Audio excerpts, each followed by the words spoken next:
कहानी की शुरुआत होती है जब कुछ पुराने स्पेशल फोर्सेस के फौजी अब मजबूरी में चोर बन गए हैं। पहली चोरी में उनका लीडर बैंक मैनेजर के पास गया और उसने बिना दया किए मैनेजर के सीने में गोली दाग दी। बाकी लोगों का झुंड एकदम से घबरा गया। चोरों ने बहुत ही परफेक्ट तरीके से सिक्योरिटी गार्ड्स को कंट्रोल किया। उन्होंने एक ब्लूटूथ स्पीकर हॉल के बीच में फेंक दिया। उस स्पीकर के अंदर से एक कड़क आवाज निकली, सब नीचे लेट जाओ, अपने हाथ जमीन पर रखो। ये सुनते ही लोग डर के मारे तुरंत नीचे बैठ गए। बैंक के एम्प्लॉयज ने भी डर कर जल्दी से जाके सेफ खोल दिया। पूरे 2 मिनट में सब कुछ खत्म हो गया। चोर पूरे $3 मिलियन यानी लगभग 25 करोड़ लेकर भाग गए। जाते वक्त उन्होंने एक मोशन एक्टिवेटेड बॉम्ब छोड़ दिया। फिर दोबारा से वही कड़क आवाज सुनाई दी, अगर कोई भी उठा या पुलिस को कॉल किया तो बम 15 मिनट में फट जाएगा। निकलते हुए उनके लीडर ने सीसीटीवी कैमरा की तरफ देखा और कैमरे को गोली से उड़ा दिया। पलक झपकते ही चोर शहर की गलियों में गायब हो गए।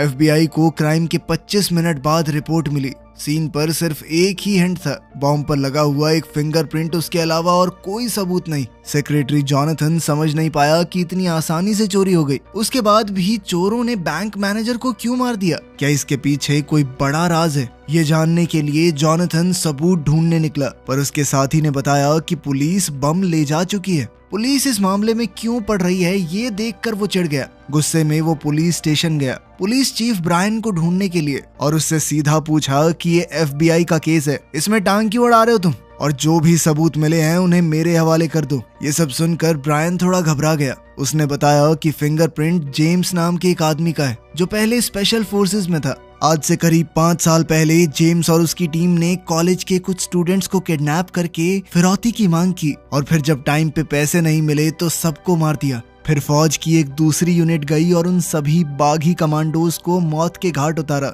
और अब जेम्स के परिवार में उसका छोटा भाई रेंजर ही बचा है। पुलिस को लगा कि जब जेम्स और उसकी टीम मर चुकी है तो जरूर रेंजर ने ही एक क्राइम किया होगा और किसी हाईटेक टेक्निक से उसने जेम्स का फिंगरप्रिंट वहां लगा दिया। पर तभी एजेंट वेल्स खबर लेकर आया कि चोरी के टाइम पर रेंजर को एक दुकान में देखा गया है, इसीलिए हम उसे अरेस्ट नहीं कर सकते क्योंकि एक आदमी 2 जगह पे तो हो नहीं सकता। जॉनथन समझ गया कि चोर जरूर उन्हें भटकाने की कोशिश कर रहे हैं, क्योंकि जिस तरह ये चोर काम कर रहे हैं वो स्पेशल फोर्सेस के हो ही नहीं सकते, क्योंकि कभी भी स्पेशल फोर्सेस वाले अपना फिंगरप्रिंट छोड़ के तो नहीं जाएंगे। या तो ये बेवकूफ हैं या हद से ज्यादा चालाक।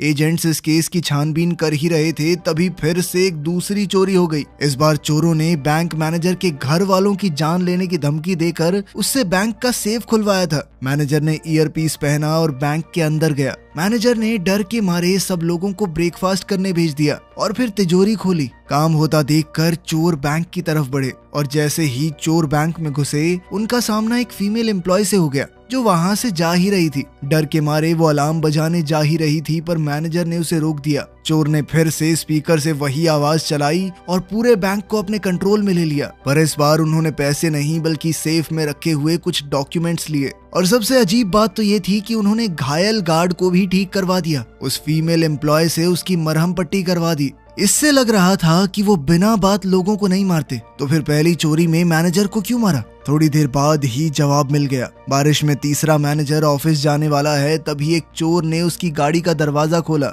उसे बहुत जोर से बाहर खींचा और गीली सड़क पर फेंक दिया। मैनेजर कुछ समझ पाता उससे पहले ही एक चाकू उसकी गर्दन में घुसा दिया गया। खून धीरे धीरे बारिश के पानी में रिसने लगा। चोरों ने उसकी तकलीफ देखकर भी बिल्कुल दया नहीं दिखाई, मानो उनका कोई पुराना बदला पूरा हुआ हो। बैंक के मालिक जेफरी को पता चला कि उसकी 2 ब्रांचेस लूट ली गई हैं। $3 मिलियन इतने बड़े बैंक के लिए कोई बड़ी रकम नहीं थी। पैसों से ज्यादा उसे डॉक्यूमेंट्स की चिंता हो रही थी, क्योंकि उनके अंदर जेफरी का एक बहुत बड़ा राज छुपा हुआ है। 2 बैंक्स में लगातार चोरी के बाद सेक्रेटरी जॉनथन बहुत परेशान हो गया। उस फिंगरप्रिंट के अलावा चोर कोई दूसरा सुराग छोड़कर नहीं गए थे। उसको सबसे ज्यादा परेशान बस ये बात कर रही थी कि चोर एक बैंक में मैनेजर को मार गए, वहीं दूसरे में घायल सिक्योरिटी गार्ड को भी बचा लिया। ये उल्टा सीधा बर्ताव देखकर जॉनथन सोच में पड़ गया कि जरूर इस केस में कोई तो राज छुपा है जिसके लिए ये चोर इस हद तक जा रहे हैं।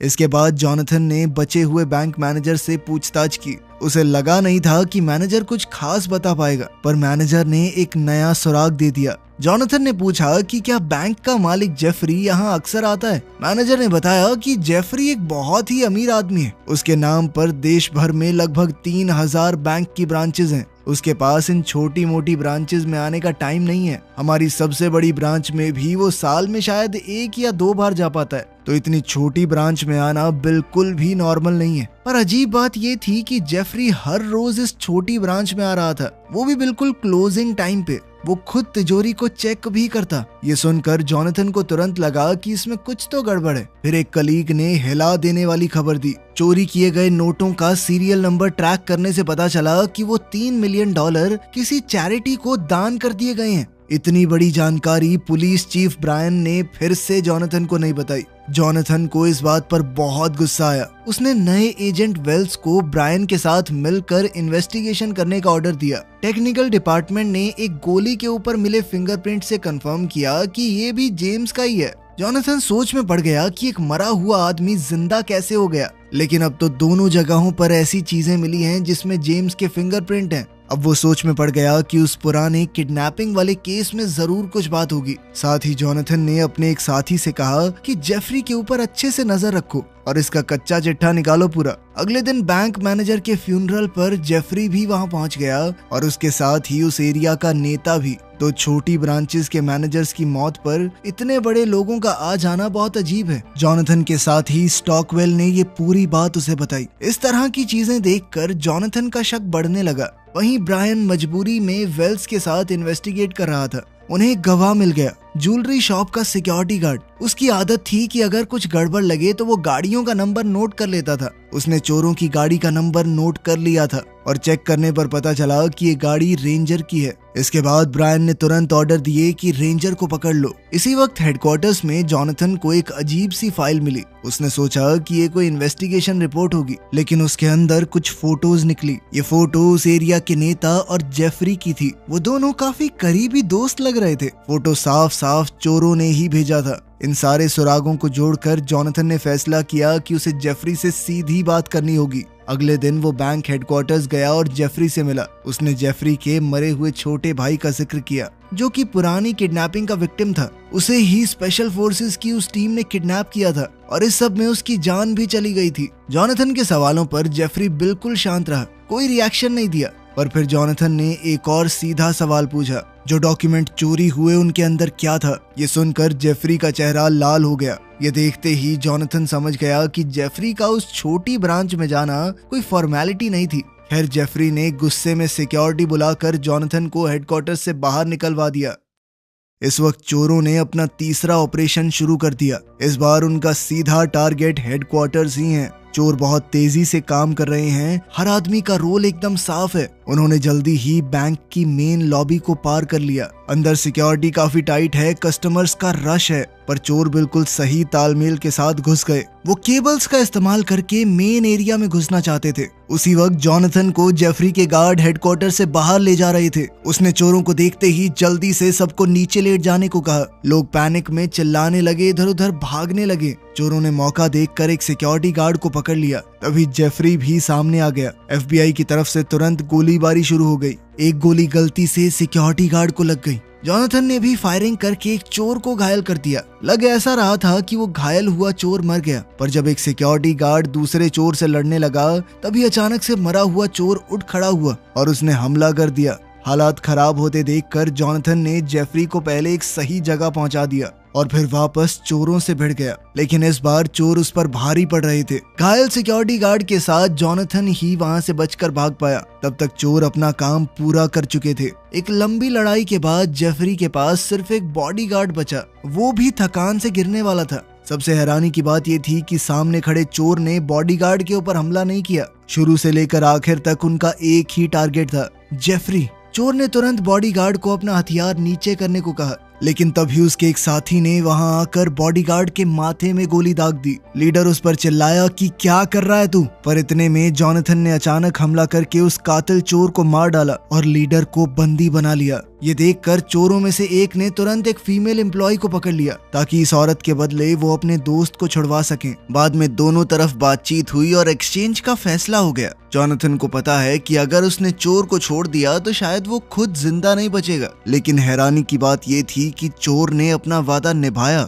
उसने जॉनथन को छोड़ दिया और अपने साथियों से कहा कि गोली मत चलाना। फिर सारे चोर बहुत जल्दी वहां से निकल गए। FBI ने पूरे क्राइम सीन को पूरी तरह सील कर दिया और मरे हुए चोर के शरीर से कोई सुराग ढूंढने की कोशिश की, लेकिन उन्हें कुछ भी नहीं मिला। बाद में टेक्निकल टीम ने बॉडी चेक की तो पता चला कि फिंगरप्रिंट्स तो मिटे हुए हैं और उस आदमी के सारे दांत तक निकाल दिए गए थे ताकि उसकी पहचान कभी ना हो सके। ये चोर बहुत सटीक तरीके से काम करते थे। ये देखकर अब एजेंट्स को भी लग रहा था कि शायद ये लोग पुराने स्पेशल फोर्सेस के ही बंदे हैं। इसी दौरान ब्रायन को एक कॉल आया। उसके ऑफिसर ने बताया कि रेंजर मिल गया है। ब्रायन और वेल्स तुरंत उस जगह पहुंच गए, लेकिन कमरे के अंदर उन्हें सिर्फ रेंजर की भाभी मार्था मिली। उसने बताया कि जेम्स की मौत के बाद जब भी रेंजर मिलने आता है वो उसके घर कुछ पैसे देकर जाता है ताकि बच्चों का गुजारा हो सके। ब्रायन को लगा कि यहाँ से कुछ नहीं मिलेगा। तभी उसे एक और रिपोर्ट मिली कि रेंजर एक पुराने घर में देखा गया है, शायद वहीं पे बाकी चोर भी छुपे हों। लेकिन ब्रायन ने ये बात वेल्स को नहीं बताई। पता चला कि ब्रायन की पत्नी बहुत लंबे समय से कैंसर से लड़ रही है और ब्रायन की छोटी सी सैलरी में उसका इलाज होना मुमकिन नहीं। अपनी पत्नी का दर्द याद करके ब्रायन और मजबूर हो गया और उसने एक बड़ा फैसला लिया। अगली सुबह जॉनथन को एक अनजान फाइल मिली। ये भी चोरों ने भेजी थी। फाइल देखकर जॉनथन हिल गया। उसमें जेफरी के सारे जुर्म लिखे हुए थे। जो राज जेफरी इतने सालों से छुपा रहा था वो पूरी तरह नंगा हो गया। पता चला कि सालों पहले जो बड़ी किडनैपिंग हुई थी वो जेफरी ने ही प्लान की थी। उसका मकसद था कि उसके परिवार की जायदाद पूरी तरह उसे मिल जाए, कोई बंटवारा ना हो। जेफरी ने एक बड़े मिलिट्री ऑफिसर को पैसे देकर एक झूठे टेररिस्ट को रोकने का ऑर्डर बनवाया। जेम्स की स्पेशल फोर्सेस टीम को तुरंत इस ऑपरेशन पर भेज दिया गया। टीम ने सोचा कि वो असली आतंकवादी को मारने जा रहे हैं, इसीलिए उन्होंने जल्दी से घर पर रेड की और अंदर मौजूद सभी लोगों को खत्म कर दिया। पर मिशन के बाद उन्हें पता चला कि वो आतंकवादी नहीं थे, बल्कि बिना हथियारों के कॉलेज स्टूडेंट थे। उनमें जेफरी का छोटा भाई भी था। टीम को इस बात पर यकीन नहीं हुआ। उन्हें लगा कि ऑर्डर गलत था। उन्होंने तुरंत ऊपर रिपोर्ट भेजी, लेकिन इससे पहले सच सामने आता एक दूसरी स्पेशल फोर्सेस टीम ने उन पर हमला कर दिया। जेम्स की टीम तैयार नहीं थी और अचानक से हुए हमले की वजह से वो एक एक करके मरते गए।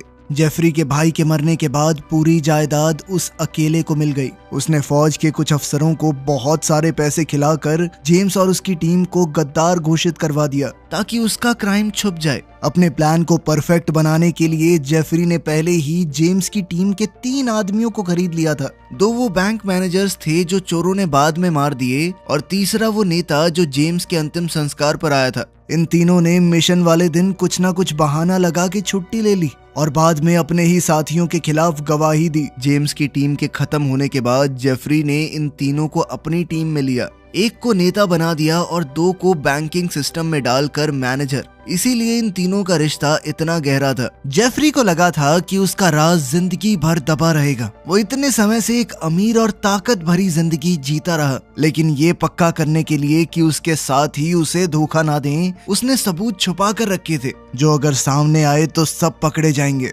लेकिन अब ये सबूत बाहर आ चुके थे और इस सब के पीछे जो लोग हैं वो उसी मिशन के बचे हुए स्पेशल फोर्सेस सोल्जर्स थे। उन्हें धीरे धीरे समझ आया कि जेफरी ने उनका इस्तेमाल किया है। उसने उनके हाथों अपने ही फौजी भाइयों को मरवा दिया। इस बात ने उन्हें कभी चैन से रहने नहीं दिया। आर्मी से निकलने के बाद इन सब ने साथ मिलकर बदला लेने का फैसला किया। उनका इरादा सीधा था, जेफरी और उसके साथियों को सजा देना। जॉनथन को पूरी सच्चाई समझ आ गई। उसने एक प्लान बनाया और सोचने लगा कि रेंजर का भी इसमें कोई तो कनेक्शन होगा और जो पैसा रेंजर मार्था को देता है वो शायद वही चोरी का पैसा है। उसने अपने साथियों को इस सब की छानबीन करने को कहा। साथ ही ब्रायन भी रेंजर को ट्रैक कर रहा था। उसने कंफर्म किया कि पैसा पुराने घर में ही छुपा हुआ है। ब्रायन और उसके एक ऑफिसर ने सुबह होने से पहले वहां से पूरा पैसा निकालने का प्लान बनाया। जैसे जैसे इन्वेस्टिगेशन गहरी होती गई, सभी बड़े टीवी चैनल्स पुरानी सच्चाई सबके सामने दिखाने लगे। जेम्स और उसकी टीम पर जो जुल्म हुआ था वो साफ हो गया। जेफरी ने जब ये खबर देखी तो वो समझ गया कि उसका बुरा समय शुरू हो चुका है। वो जल्दी जल्दी सामान बांधकर भागने की तैयारी करने लगा। जॉनथन ने भी उसका प्लान समझ लिया। उसने अपने साथी वेल्स से कहा कि जेफरी के नाम पर अगर कोई प्लेन बुक्ड हो तो उसकी जांच करो ताकि वो यहाँ से भाग ना सके। दूसरी तरफ जॉनथन खुद उस बार में गया जहाँ जेम्स की गर्लफ्रेंड काम करती है। उसे शुरुआत से ही शक था कि जेम्स जिंदा है। सुबह सुबह ब्रायन अपने साथियों से मिलने गया। ऐन मौके पर उसका मन बदल गया। उसने अपने दोनों साथियों से कहा कि छोड़ो ये सब, ये नहीं करते, पर उसके साथ ही पैसों के लालच में अंधे हो चुके थे। उन्होंने ब्रायन की बात बिल्कुल नहीं सुनी। उधर जॉनथन को बार के अंदर ही जेम्स मिल गया। सामने जिंदा खड़े जेम्स को देखकर उसका शक सच में बदल गया। फिर वो जेम्स को FBI हेडक्वार्टर्स में ले गया और पूछताछ शुरू हुई। सारे सुराग देखकर जॉन ने अंदाजा लगाया कि शायद बदला लेने के लिए जेम्स ही चोरों का हेड बन गया, लेकिन जेम्स ने इस बात से साफ इनकार कर दिया। उधर ब्रायन भी अपने दोनों साथियों से लड़कर अलग हो गया, लेकिन वो दोनों अभी भी पैसे चुराना चाहते थे। लेकिन उस पुराने घर में जाकर उन्हें अपनी आंखों पर विश्वास ही नहीं हुआ। जहां उन्हें लाखों करोड़ों रुपए मिलने की उम्मीद थी, वहां पैसा था ही नहीं। तभी अचानक उनके कानों में पुलिस के सायरन तेजी से बजने लगे। उन दोनों में से एक ने फौजियों पर गोली चलानी चाही, पर पुलिस ने उसे वहीं ढेर कर दिया। दूसरे ने ये सब देखा तो हाथ उठाकर सरेंडर कर दिया, जिसके बाद उसे भी गिरफ्तार कर लिया गया। तभी FBI में जॉनथन को खबर मिली कि ब्रायन के आदमी भी पकड़ लिए गए हैं। तभी ब्रायन भी वहां पहुंच गया। जॉनथन ने हंसकर कहा कि तुम अपना गुनाह मानने आए हो, सच सच बताओ तुम्हें कैसे पता कि पैसा कहाँ छुपा है। ब्रायन ने कहा कि मेरे एक इन्फॉर्मर ने बताया था मुझे। तुम्हारे साथी वेल्स को भी इस सब के बारे में पता था। ये सुनकर जॉनथन एकदम चुप हो गया। उसके साथी ने कभी इस बात का जिक्र नहीं किया। कुछ गलत होने का एहसास होते ही जॉनथन ने तुरंत वेल्स की फाइल चेक की। फाइल में लिखा था कि वेल्स उसी स्पेशल फोर्सेस यूनिट का हिस्सा था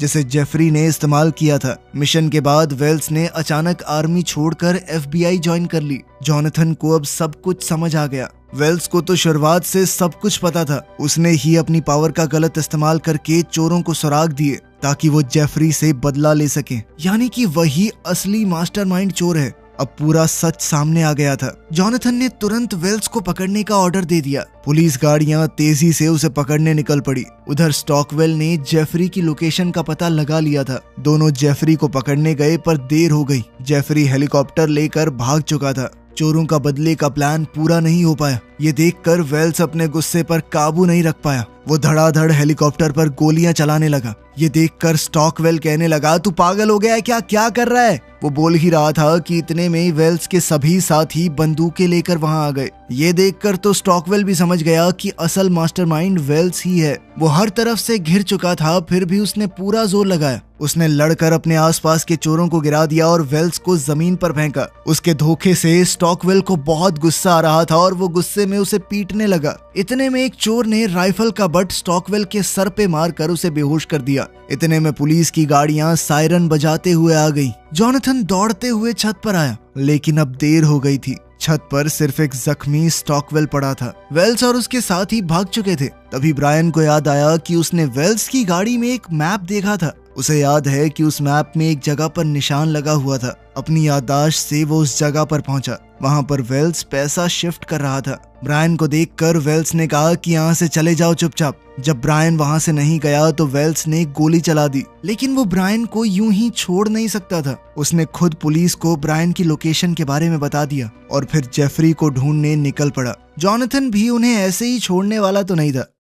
कुछ महीने बाद उन्हें मेक्सिको में जेफरी का पता लग गया। जॉनथन को यकीन था कि वेल्स भी यहीं होगा। वो अकेला ही उसे ढूंढने निकल पड़ा। जब दोनों दोबारा मिले तो जॉनथन की आंखों में वेल्स के लिए दया, गुस्सा, दर्द सब कुछ मिला हुआ था। वेल्स ने जॉनथन को बताया कि इतने सालों से हम अंदर ही अंदर मर रहे थे। उस मिशन वाले वक्त मुझे लगा था कि कुछ तो गड़बड़ है, लेकिन एक फौजी को अपना दिमाग बंद करके सीधा ऑर्डर्स फॉलो करने पड़ते हैं, यही हमारा फर्ज है। लेकिन उस दिन की हुई गलती ने मुझे कभी चैन से सोने तक नहीं दिया। जब उनका मिशन आगे बढ़ा तो वेल्स के दिल का डर और ज्यादा बढ़ गया। आखिर में सिर्फ जेम्स जिंदा बचा था। जेम्स की आंखों में डर देखकर वेल्स को पूरी तरह यकीन हो गया कि उसका शक बिल्कुल सही था। उन सब को ऊपर वाले लोगों ने इस्तेमाल किया था। सच जानने के बाद वेल्स और उसके साथियों ने जेम्स की लाश उठाने का नाटक किया और कम से कम उसे बचा लिया। लेकिन बेचारे जेम्स के पास जिंदा रहकर भी बचा क्या, वो अपनी पहचान तक खो बैठा। जो आदमी अपने देश के लिए जान देने को तैयार था,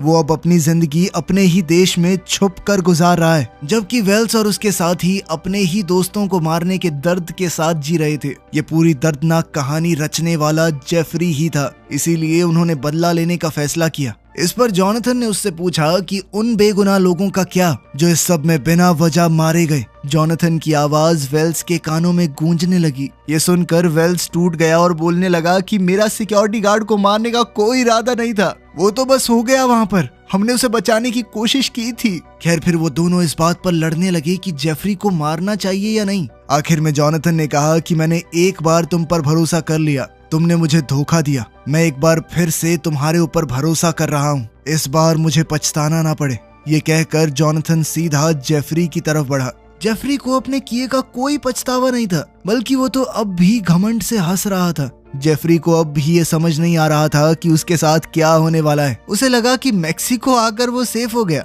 उसने जॉनथन को धमकी दी कि अगर तुमने मुझे नुकसान पहुंचाया तो तुम भी एक गुनहगार बन जाओगे। लेकिन जॉनथन को इससे कोई फर्क नहीं पड़ा। उसने अचानक हमला करके जेफरी के पेट में चाकू घोंप दिया। लोग ये नजारा देखकर भागने लगे। जेफरी के बॉडीगार्ड ने अपने बॉस को घायल देखकर बंदूक निकाली, लेकिन वेल्स ने पहले ही उसे देख लिया और गोली मार दी। फिर जॉनथन ने अपनी बंदूक वेल्स पर तान दी।